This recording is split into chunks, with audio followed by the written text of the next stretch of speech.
My name is Dr. Barrett, and I will be lecturing in Nashville on thyroid. Thyroid, as you know, is a difficult problem for many of your patients. And what we're hoping to do in this presentation is give you new developments, contemporary ways to treat, and novel insights to these patients who tend to fail traditional therapy. What I'm going to talk about is certainly naloxone is one of the newer treatments. The patients that fall out of the normal ranges, but yet have symptomatology consistent with hypothyroidism.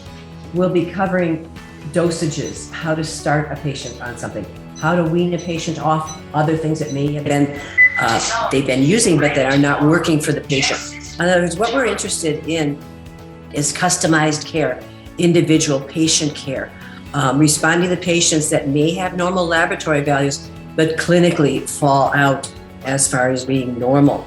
So I hope that you'll join us in Nashville for the thyroid presentation and become familiar with both traditional as well as contemporary and alternative methods of addressing this very, very frequent patient concern in our society today. So looking forward to see you in Nashville. Thank you, Dr. Barrett.